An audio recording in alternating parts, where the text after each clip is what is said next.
Hello everyone, स्वागत है आपका कृष्णात्री क्लासेस में। और आज हम लोग अपना multiplication of two vectors start करने वाले हैं। मल्टीप्लिकेशन ऑफ टू वेक्टर्स, देखो जो हमारा मल्टीप्लिकेशन होता है वेक्टर्स का वो दो तरीके से होता है, एक डॉट प्रोडक्ट और दूसरा आपका वेक्टर प्रोडक्ट। जो मेरा डॉट प्रोडक्ट है उसको मैं स्केलर प्रोडक्ट बोलता हूँ और जो मेरा क्रॉस प्रोडक्ट है उसको मैं वेक्टर प्रोडक्ट बोलता हूं। क्यों है ऐसा? स्केलर प्रोडक्ट और वेक्टर प्रोडक्ट से मेरा मतलब क्या है? अगर मेरी दो वेक्टर क्वांटिटी आपस में मल्टीप्लाई होके मुझे जो फाइनल रिजल्ट देंगी वो अगर स्केलर है, ठीक है।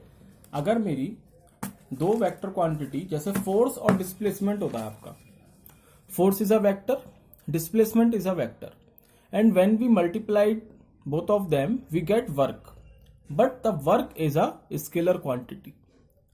ठीक है, तो इस तरीके से जैसे आपने फोर्स और डिस्प्लेसमेंट का मल्टीप्लाई करा तो हमें क्या मिला? वर्क। और वर्क क्या है? आपकी स्केलर क्वांटिटी।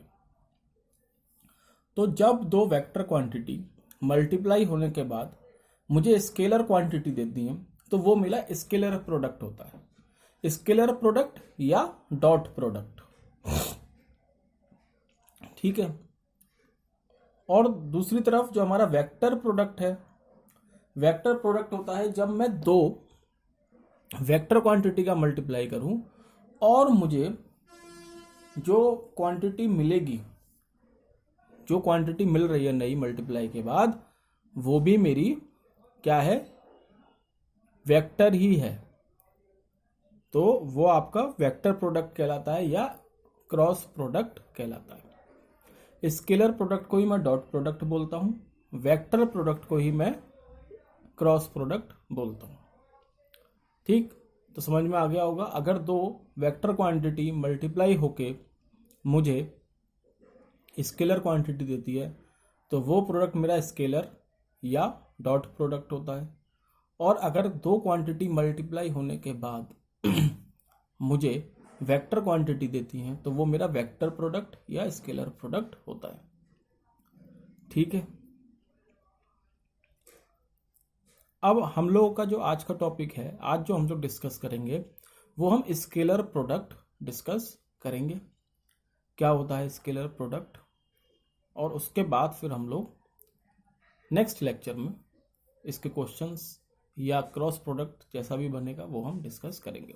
तो स्टार्ट करते हैं अपना स्केलर प्रोडक्ट।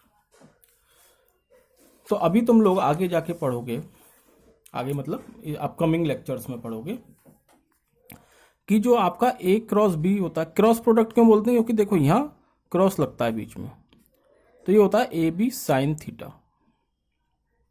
और इसका जो डायरेक्शन होता है ना वो नॉर्मल होता है। मतलब अगर मेरे दो प्रोडक्ट इस तरीके से मल्टीप्लाई हो रहे हैं, दो vector quantity vector A vector B, तो इसका जो डायरेक्शन होगा ना वो इसके नॉर्मल होगा। ठीक है, खैर हमारा जो इसको देखेंगे हम लोग नेक्स्ट क्लास में। अभी हम स्केलर प्रोडक्ट पे चलते हैं। तो स्केलर प्रोडक्ट मेरा होता है ए डॉट बी, यहां डॉट लग रहा है इसलिए मैं इसको डॉट प्रोडक्ट भी बोलता हूं।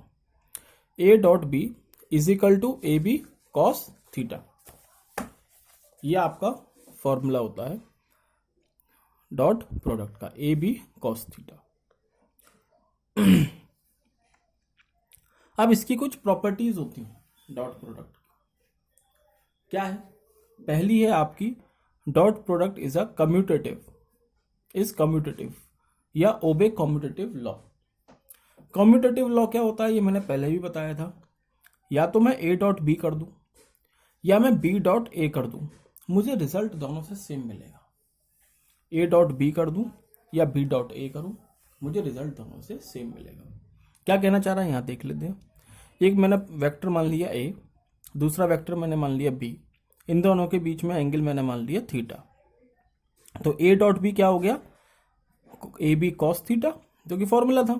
हम ए से बी की तरफ जा रहे हैं तो एंगल हमने ए से बी नाप लिया, ए से बी नाप लिया कितना? थीटा, तो ए बी कॉस थीटा। अब अगर मैं बी डॉट ए लिखता हूं, बी डॉट ए का मतलब है कि मैं बी से ए की तरफ जा रहा हूं, अब बी से ए की तरफ जाने का मतलब है कि बी से ए की तरफ जाने से मेरा एंगल कितना बनेगा, ये वाला, बी से ए।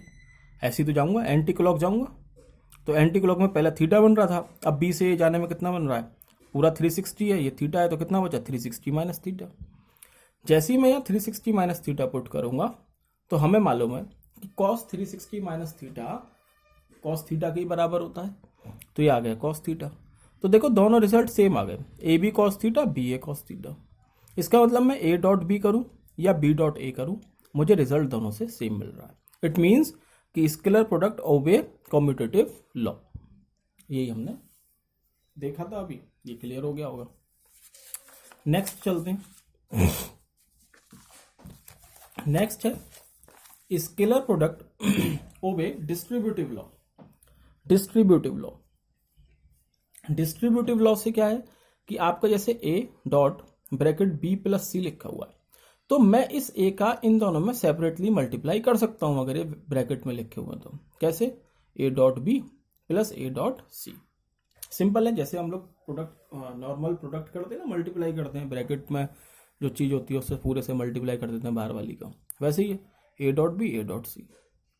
ठीक है, आगे अगर मेरे दो वेक्टर परपेंडिकुलर हैं तो उनका स्केलर प्रोडक्ट जीरो आएगा। क्यों आएगा भाई जीरो, तो हमने पढ़ा A dot B is equal to A B cos theta. अब यहाँ जब मैंने बोल रहा कि दोनों वेक्टर परपेंडिकुलर है तो इसका मतलब थीटा की वैल्यू क्या हो गई, 90 हो गई, और कॉस 90 की वैल्यू क्या होती है, जीरो होती है। तो क्या हो गया, A dot B is equal to A B cos 90, cos 90 is zero, so the scalar product becomes zero. तो ए डॉट बी आपका जीरो होता है। ठीक है, अगर हमारे दो वेक्टर परपेंडिकुलर हैं, याद रखना इस पॉइंट को, अभी आगे यूज आएगा। दूसरा है अगर मेरे दो वेक्टर पैरेलल हो तो। पैरेलल का मतलब है कि एक ऐसे जा रहा है दूसरा ऐसे जा रहा है इसके ऊपर, तो एंगल कितना हो गया, जीरो, थीटा जीरो।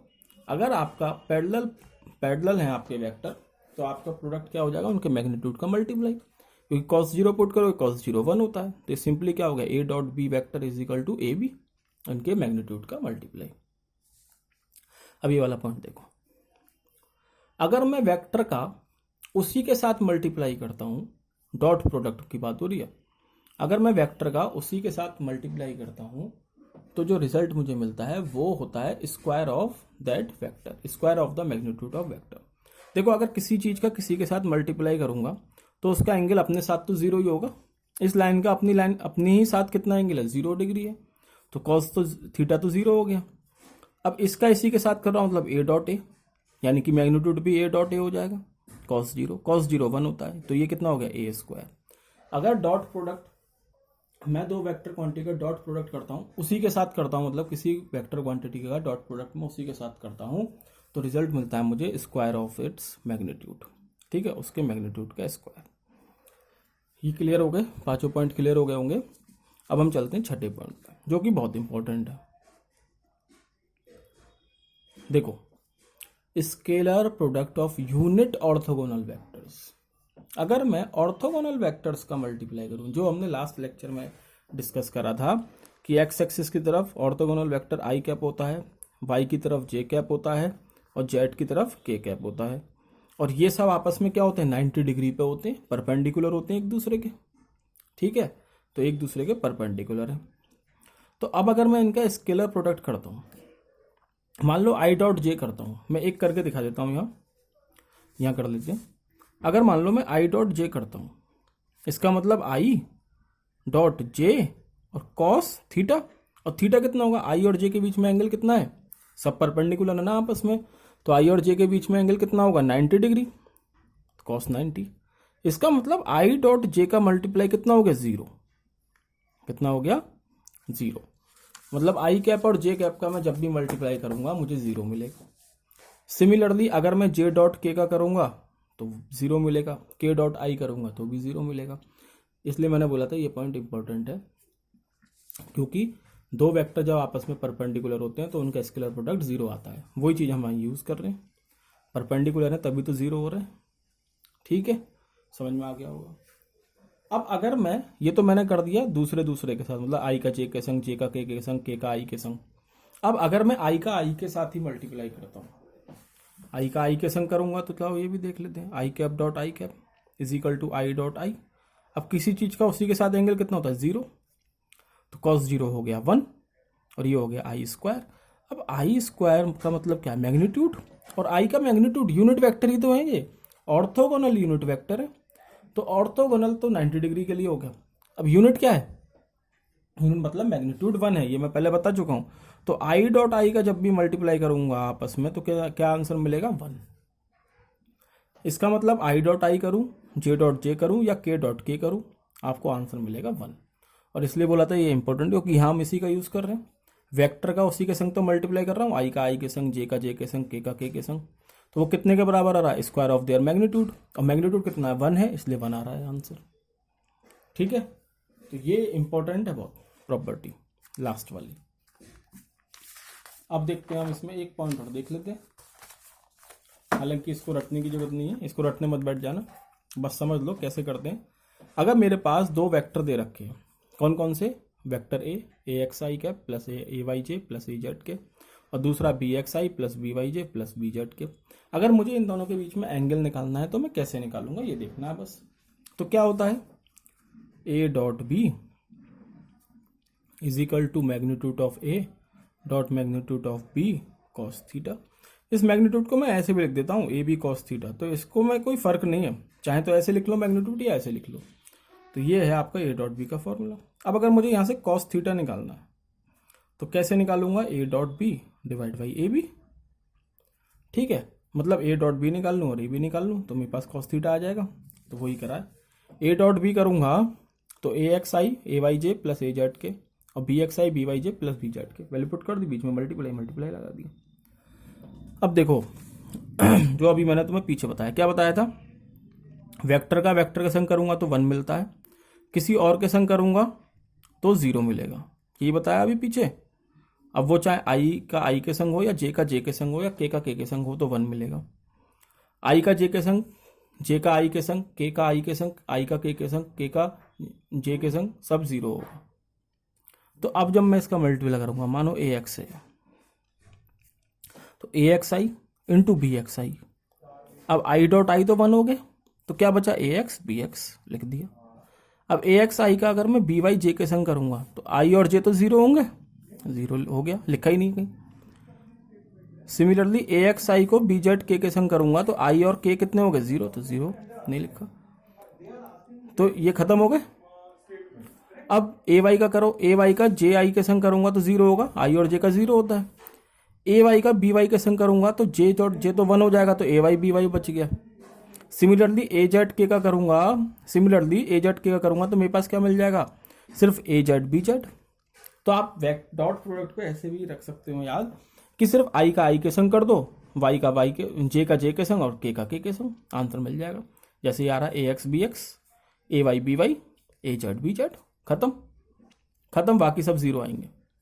ठीक है, मैग्नीट्यूड निकालना है तो अभी बताया था लास्ट लेक्चर में, under root A X square plus A Y square plus A Z square, और बी का magnitude B X square plus B Y square plus B Z square.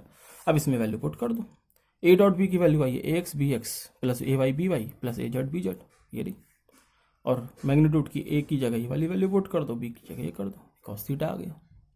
ठीक है, ये रटना नहीं है, ये फॉर्मूला मत रटने बैठ जाना, सिर्फ समझा है कि ए डॉट बी कैसे निकलेगा, मैग्नीट्यूड कैसे निकलेगा, थीटा कैसे निकलेगा।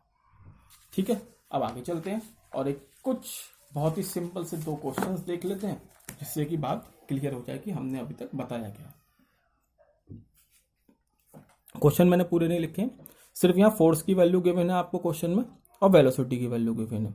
Force is 3i plus 5j plus 5k and v is -i plus 3j plus 6k। हमें पावर निकालना है, हमको पावर निकालना है। ठीक है, तो पावर का हमें मालूम है फॉर्मूला क्या होता है, force into velocity. So the power, हमने फोर्स की जगह एफ की वैल्यू पुट कर दी, एफ की जगह 3i प्लस 5j प्लस के, v की जगह v की वैल्यू पुट कर दी -i plus 3j plus 6k।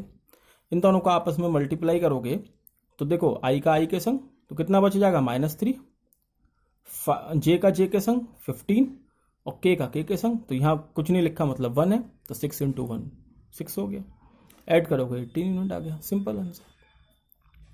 Similarly आपका नेक्स्ट क्वेश्चन, ये भी सिंपल है, इसमें आपको n की वैल्यू निकलवा रहा है, और किस तरीके से कि आपके जो दोनों वेक्टर है ना 2i माइनस 3j माइनस के और 6i plus 2j plus N के, ये आपस में परपेंडिकुलर है। परपेंडिकुलर है मतलब थीटा 90 है, तो ए बी कॉस 90 की वैल्यू 0 होती है, तो ये पूरा 0 हो गया, मतलब ए डॉट बी 0 के बराबर है। तो मैं इन दोनों का प्रोडक्ट कर दूंगा और 0 के इक्वल रख दिया।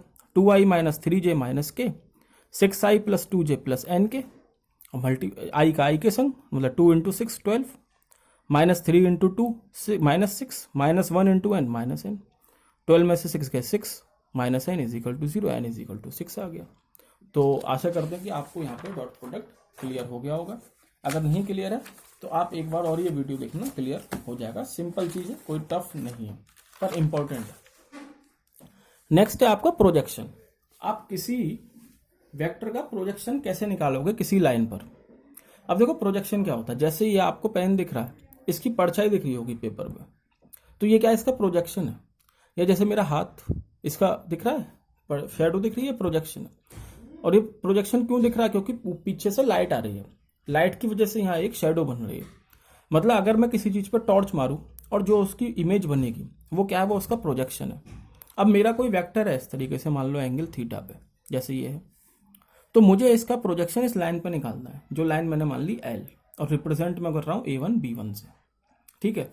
और वेक्टर का मैं वेक्टर किससे रिप्रेजेंट कर रहा हूँ, AB से, वेक्टर है स्मॉल ए, ठीक है। एंगल बना रहा है थीटा। तो अगर मैं इस पर लाइट मारूंगा तो यहाँ एक शेडो बन जाएगी, जैसे इसकी बन रही पेन की, भले टेढ़ा है लेकिन शेडो आपको सीधे दिख रही है। हाथ है, देखो हाथ टेढ़ा है लेकिन ये सीधी दिख रही है इमेज, तो ऐसी आपको सीधी दिखेगी। अब जितना ये A1 B1 होगा उतना ये AC होगा, तो अगर मैं AC की वैल्यू निकालूं तो A1 B1 की ऑटोमेटिकली आ जाएगी। और AC क्या होगा, कंपोनेंट तोड़ दो, तो AB cos थीटा के बराबर मेरा AC हो जाएगा। और AB क्या है, मैग्नीट्यूड ऑफ A, तो मैग्नीट्यूड ऑफ A पुट कर दिया cos थीटा। तो प्रोजेक्शन कितना हो गया, लाइन A1 B1 पे, किसका, इस वेक्टर का, A डॉट cos थीटा। लेकिन अब यहाँ गड़बड़ क्या है, प्रोजेक्शन तो है लेकिन डायरेक्शन नहीं है। कहाँ है डायरेक्शन, IJ के कहाँ है, तो हम डायरेक्शन कैसे दोगे। तो मैंने बताया था पहले कि अगर किसी वेक्टर को, मतलब किसी क्वांटिटी का डायरेक्शन देना हो और उसका मैग्नीट्यूड हमारे पास है, तो हम यूनिट वेक्टर से मल्टीप्लाई कर देते हैं, ठीक है। तो इस डायरेक्शन में कोई यूनिट वेक्टर होगा जो हमने मान लिया m कैप, उस m कैप से अगर मैं इसमें मल्टीप्लाई कर दूं तो मेरे पास ये पूरा प्रोजेक्शन आ जाएगा विद डायरेक्शन। तो वही करा है, A cos थीटा में मैंने m कैप का मल्टीप्लाई कर दिया। m कैप क्या है, इस डायरेक्शन में यूनिट वेक्टर, ठीक है। अब तुम लोगों को याद हो तो अगर मुझे यूनिट वेक्टर निकालना हो तो यूनिट वेक्टर का फॉर्मूला क्या होता है, m vector divide by magnitude of m vector. याद है ना। देखो क्या बताया था कि किसी चीज में अगर मैं किसी चीज के मैग्नीट्यूड में उसके यूनिट वेक्टर का मल्टीप्लाई कर दूं तो मुझे m वेक्टर मिल जाएगा, अब अगर मुझे यहाँ से यूनिट वेक्टर का फॉर्मूला निकालना है तो क्या बनेगा, m वेक्टर डिवाइड बाई उसका मैग्नीट्यूड, ठीक है। यही करा है। अब मुझे यहाँ डायरेक्शन नहीं था मेरे पास, तो मैंने m कैप कर दिया। m कैप क्या है, इस डायरेक्शन में मेरा यूनिट वेक्टर। अब देखो इस चीज को क्लियर किससे करेंगे, हम एक क्वेश्चन के थ्रू करेंगे। अब इस चीज को ऐसे समझो कि अगर मुझे वेक्टर ए का प्रोजेक्शन निकालना है, कहाँ, अलोंग बी वेक्टर के अलोंग, मान लो ये वेक्टर है ए, ठीक है, और एक नीचे से वेक्टर जा रहा है, ये रेड वाला, ठीक। अब इस वेक्टर का, ब्लू वाले वेक्टर का रेड वाले वेक्टर पे कोई प्रोजेक्शन बनेगा, मतलब ऐसे बन जाएगा प्रोजेक्शन, ठीक है। मतलब किसके अलोंग निकाल रहा हूं, इसके अलोंग निकाल रहा हूं, इस डायरेक्शन में निकाल रहा हूं, in the direction of red vector, या in along the direction of red vector. किसका प्रोजेक्शन निकाल रहा हूं, बी वेक्टर का। तो कैसे लिखूंगा, मैंने क्या बोला, वेक्टर डॉट जो भी यूनिट वेक्टर है रेड वाले डायरेक्शन में उसका मल्टीप्लाई, मैंने अभी बी कैप मान लो क्योंकि हमने वहां बी बोल दिया, अलोंग बी, तो हमने रेड वाले को बी मान लिया, ब्लू वाले को ए मान लिया। तो ब्लू वाले वेक्टर में अगर मैं बी वाले यूनिट वेक्टर का मल्टीप्लाई कर दूं तो मेरे पास प्रोजेक्शन आ जाएगा। अब ये ब्लू वाला क्या है, यूनिट वेक्टर का formula B vector divide by magnitude of vector B, बस यही है प्रोजेक्शन। जिस डायरेक्शन में प्रोजेक्शन निकालना है उसका यूनिट वेक्टर का मल्टीप्लाई कर दो किस वेक्टर में जिसका प्रोजेक्शन निकालना है। किसका निकालना था, यहाँ मुझे ए वेक्टर का प्रोजेक्शन निकालना था और किसके अलोंग निकालना था, बी वेक्टर के अलोंग। और बी वेक्टर का यूनिट वेक्टर क्या होगा, बी वेक्टर डिवाइड बाई उसका मैग्नीट्यूड, वही करा है। और अगर अभी भी समझ में नहीं आया तो एक क्वेश्चन देख लेते हैं सिंपल सा। क्या बोल रहा है, find projection of 8i plus J in the direction of i plus 2j minus 2k। इसका प्रोजेक्शन निकालना है इसके डायरेक्शन में, 8i प्लस जे का प्रोजेक्शन निकालना है i plus 2j minus 2k के डायरेक्शन में। तो मैंने क्या बोला, जिसके डायरेक्शन में निकालना है उसके यूनिट वेक्टर का मल्टीप्लाई कर दो किसमें, गिवन वेक्टर में। तो गिवन वेक्टर तो 8i प्लस जे है और यूनिट वेक्टर क्या होता है, बी वेक्टर, मतलब जो भी वेक्टर है वो पूरा लिख दिया, i plus 2j minus 2k divide by उसका मैग्नीट्यूड, जो कैसे निकलेगा, √1 square plus 2 square minus 2 square. अब इन दोनों का प्रोडक्ट करूंगा तो i का i कैसे करूंगा, मतलब 8 इंटू 1 8, 2 इंटू 1 मतलब 1 इंटू 2 2 आ जाएगा। यहाँ k है नहीं मतलब 0 होगा, तो 0 इंटू 2 0 हो गया, तो 8 प्लस 2 10 हो गया। ये कितना आया, √9 मतलब 3 आ गया। तो ये आपका हो गया projection of vector A along vector B. तो ये है आपका डॉट प्रोडक्ट। आज हमने इसका प्रॉपर्टीज देखी है, इससे रिलेटेड कुछ थ्योरी देखी है जो आपको क्लियर होना जरूरी है इसके न्यूमेरिकल अटेम्प्ट करने से पहले। अब नेक्स्ट लेक्चर में हम लोग इसके क्वेश्चंस एनालाइज करेंगे, किस तरीके क्वेश्चन इससे आते हैं, किस तरीके से हमें वैरायटी ऑफ क्वेश्चंस देखने को मिलती हैं डॉट प्रोडक्ट से रिलेटेड। ठीक है, तो धीरे धीरे हम लोग आपकी वेक्टर की एंडिंग की ओर चल रहे हैं। इसके बाद आपका क्रॉस प्रोडक्ट और होगा और शायद वेक्टर फिर समाप्त होगा। कुछ क्वेश्चंस और करेंगे उससे अच्छे रिलेटेड। ठीक है, तो आज की क्लास यहीं तक रखते हैं और अगर आपको वीडियो अच्छा लगता है तो उसको लाइक करें, चैनल को सब्सक्राइब करें, कमेंट करें, शेयर करें। ठीक है, और घर पे रहें, स्वस्थ रहें। धन्यवाद।